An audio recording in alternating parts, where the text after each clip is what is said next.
नमस्कार। हमारे YouTube channel sorry yoga number 1 में आप सभी का बहुत बहुत फिर से एक बार स्वागत है।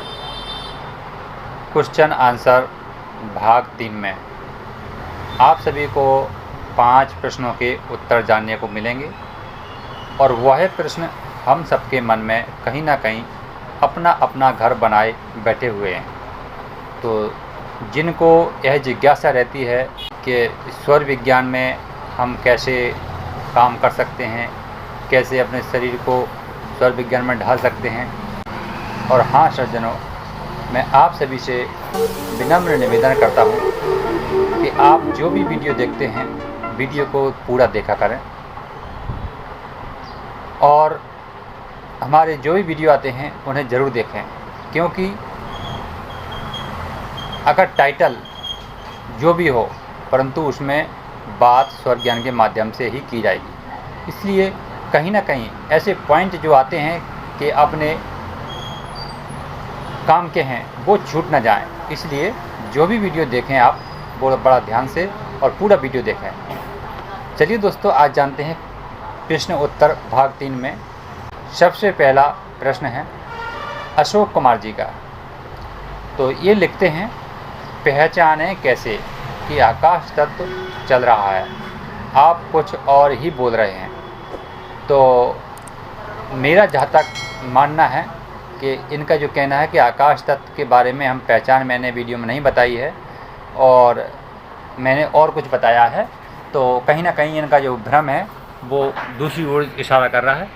तो इसके लिए मैं ऐसा कहूँगा, अशोक जी, आकाश तत्व पहचानने के लिए हमें बहुत समय है, क्योंकि हमारा जो जीवन है जब संत रूप में आ जाता है तभी हम आकाश तत्व को पहचान सकते हैं अच्छी तरह से। इसमें उम्र का कोई भी नियम नहीं है कि आप 10 साल के हैं, 50 साल के हैं, 80 साल के हैं, इसमें कोई नियम नहीं है। परंतु आपके जो जीवन चल रहा है वो संत रूप में आना चाहिए। और संत रूप क्या होता है?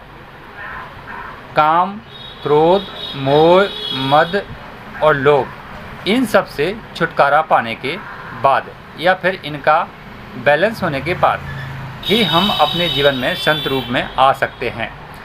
जब हम संत रूप में पहुंच जाते हैं तभी हमें आकाश तत्व पहचानने की अनुमति मिलती है। तो यह सोच हम इस प्रकार से कहेंगे अशोक जी कि हमने पहली सीढ़ी पर कदम रखा नहीं है, परंतु राज सिंहासन प्राप्त करने की हम चर्चा पहले कर लेते हैं। तो कृपया हम अपने आप को स्वर विज्ञान के माध्यम से शरीर को शुद्ध करें और अपने शरीर की भावनात्मक क्रियाओं पर अंकुश लगाएं। इसके बाद में ही परमात्मा आपके अंदर ही बैठे हैं और वो आपको जिसे हम चाहते हैं वो रास्ता खोल देते हैं।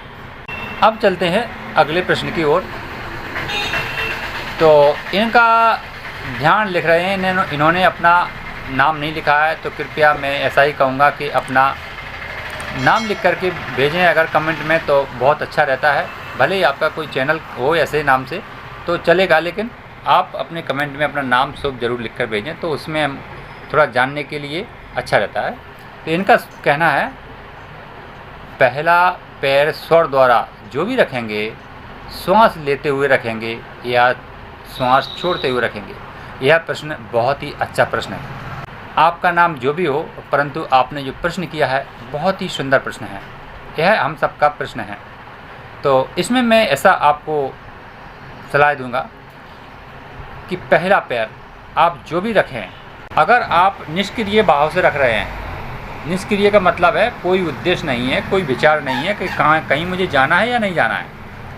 यदि आप अब ऐसा कर रहे हैं कि कहीं नहीं जाना है और आपको अपने जीवन में घर पे कुछ काम करना है, कोई ख़ास काम करने के लिए नहीं जाना है, तो आपको जो श्वास चलती हो उस वही पैर पहले आप पलंग से नीचे रख सकते हैं। या फिर अब जाना ही नहीं है तो फिर आगे पीछे की बात है ही नहीं, पलंग से नीचे रख सकते हैं।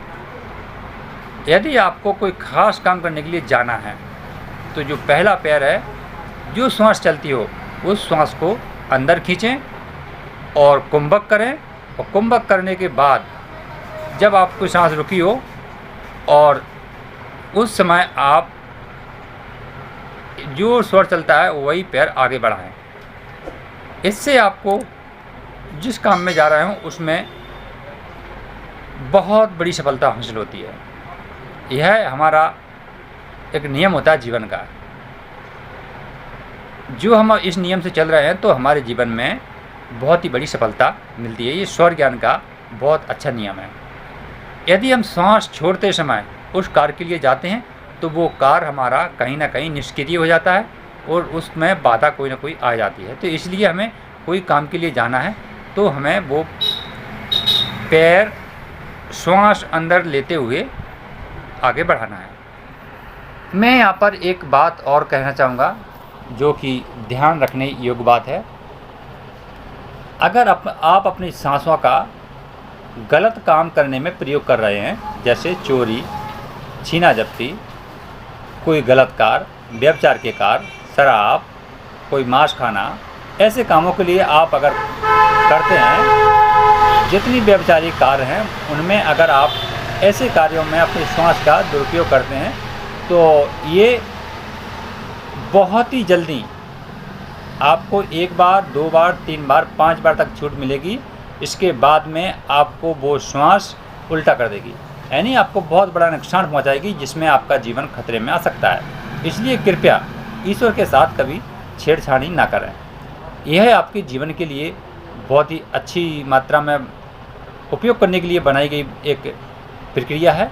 इसे आप सदैव अच्छे भाव के लिए ही प्रयोग करें अपने जीवन चलाने के लिए, और जिसमें ईमानदारी का काम हो उसमें, बेईमानी काम में बिल्कुल भी ना करें।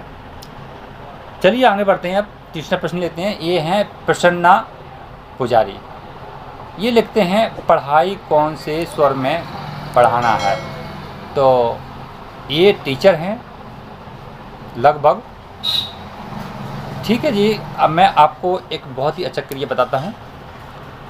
जब आप बच्चों को पढ़ाने के लिए जाते हैं और आपको सच्चे मन से बच्चे पढ़ाना है तो आप अपने स्कूल की जो गेट है, दरवाज़ा है, उसे अंदर प्रवेश करते ही आप अपना स्वर जो भी चलता है, चाहे दाहिना स्वर या बायां स्वर, तो जो स्वर चलता है उसी पैर को अंदर प्रवेश करते हुए अंदर रखें और अंदर चले जाएं।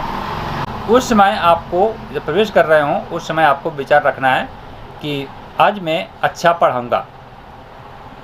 तो ऐसे भाव से आपकी जो पढ़ाई है बच्चों के ऊपर बहुत असर डालेगी, बहुत अच्छे लक्षण लाएगी कि आपका जो नाम होगा वो उस विद्यालय में। और आपका जो भी आप विषय पढ़ा रहे हैं उसे आप अगर चंद्र स्वर में पढ़ाने का प्रयास करेंगे तो इसमें आपको बहुत बड़ी सफलता हासिल होगी। आपके विद्यार्थी आपसे बहुत प्रेम करेंगे और आपको बहुत स्नेह मिलेगा। चलिए अब चलते हैं आगे अगले प्रश्न की ओर। ये भी प्रसन्ना पुजारी जी का है। इन्होंने 2 प्रश्न किए हैं। तो इनका एक प्रश्न है पढ़ाई के प्रति, दूसरा प्रश्न है अधिक सोचने के प्रति, ओवर थिंकिंग को कैसे स्वर माध्यम से रोकें। तो यहाँ पर मैं प्रसन्ना पुजारी जी, मैं आपको ऐसा कहूँगा कि अगर हमारे दिमाग में अधिक विचार आते हैं तो इसे रोकने के लिए आपके स्वर ही इस क्रिया को रोक सकते हैं, वरना हम कोई भी पूरा मनुष्य संसार का कोई भी बिना क्रिया के अधिक विचारों को रोक नहीं सकता है। तो इसके लिए आपको करना क्या है कि स्वरों का मंथन करना है। जब भी आपको अधिक विचार करने की जैसे लगे कि मुझे अधिक विचार आ रहे हैं तो आप शांति ध्यान करके बैठ जाएं और आपको अनुलोम विलोम प्राणायाम का प्रयोग करना है। एक दाहिने नाक से श्वास ली, बाएं नाक में छोड़ी, बाएं नाक से श्वास ली, फिर दाहिने नाक में छोड़ी। इस प्रक्रिया से आप और अधिक थिंकिंग को कम कर सकते हैं आसानी से। अब चलते हैं अगले प्रश्न की ओर। ये निमेश विद्या जी हैं। तो ये लिखते हैं सर सांस को सीधी कैसे रखें। देखिए श्रीमान जी, ये श्वास है ये सीधी रखने के लिए हमें अपनी जो रीढ़ की हड्डी है जिसे हम मेरुदंड कहते हैं, अगर हमारा मेरुदंड सीधा होता है तो हमारी सांस सीधी रहती है। और मेरुदंड में हमारी श्वास का वास रहता है। तो अब जब श्वास लेते हैं नासिका से, हमें श्वास ध्यान करते समय श्वास को एकदम सीधा रखना है, यानी मेरुदंड को सीधा रखना है। सीधा रखने से हमारी जो श्वास है सीधी अब समान वायु से टकराती है, जिससे हमारे विचार और हमारी बुद्धि में अधिक बढ़ोतरी होती है और हमें ऊर्जा शक्ति भी अधिक मिलती है, जिससे हमारा जीवन स्वतंत्र और अच्छा प्रभाव में बढ़ने लगता है। तो महासज्जनों, ये थे हमारे आज के क्वेश्चन आंसर में 5 प्रश्न, जो सभी के उपयोगी प्रश्न थे। अगर आपको ये वीडियो में जो बातें बताई गई हैं अगर अच्छी लगती हो तो ज़रूर शेयर करें। शेयर करना ना भूलें, क्योंकि यही योगदान आपका हमारे जीवन में बहुत बड़ा बदलाव लाएगा।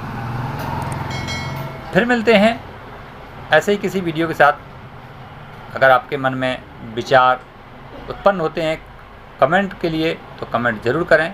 हम आपके कमेंट का इंतज़ार करते हैं और आपको उत्तर देने का प्रयास भी करते हैं। धन्यवाद। सौर योगा नंबर में चैनल को सब्सक्राइब करें और पाएं जीवन से जुड़ी महत्वपूर्ण बातें।